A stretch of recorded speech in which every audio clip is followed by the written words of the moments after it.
U Hrvatskoj više od 5000 ljudi pati od idiotluka. Takva bolest širi se velikom brzinom, a kao glavni uzroci za neprestano širenje krive se idioti i luk mladi. Znanstvena istraživanja su pokazala da se idiotom postaje slučajno, a bolest napreduje sa što većom konzumacijom mladog luka i gledanjem televizije. Oni koji se zaraze idiotlukom u teoriji nemaju puno šanse da dođu do velikih životnih postignuća. No ipak je mnogo Hrvata pokazalo da čak i unatoč hendikepu postižu zadivljujuće rezultate te svakodnevno pune hrvatski medijski prostor. Spomenut ćemo samo nekoliko vanrednih postignuća. Simona Šajn, ex Gotovac, Ante Gotovac, Ava Karabatić te primjerice Vlatka Pokus. Ide prilog iz režije. Hej, ide prilog. Evo prilog stigo, ima kečap, majoneza, krumpir, salata, ima bijeli crveni luk, male meze, šta bože. Pa daj, prekinite jest! Šta je bilo? Pa nisam mislio na taj prilog. Evo. Pa na priču koju smo snimili.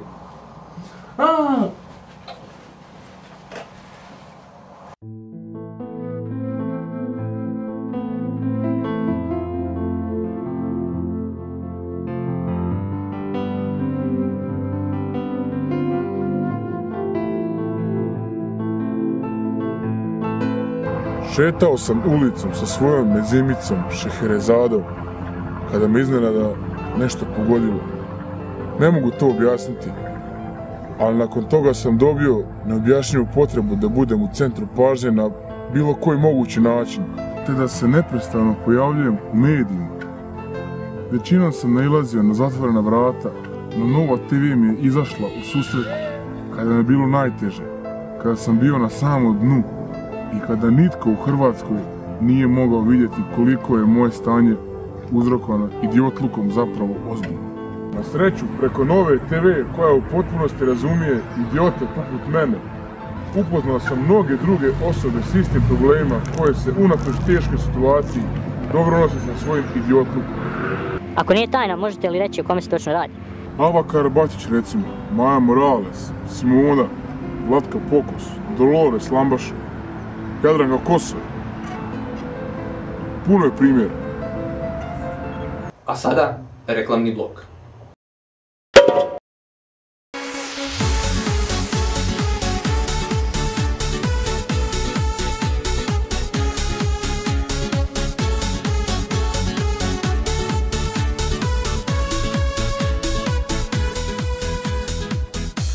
Grickajte naše proizvode Ciglana Bro.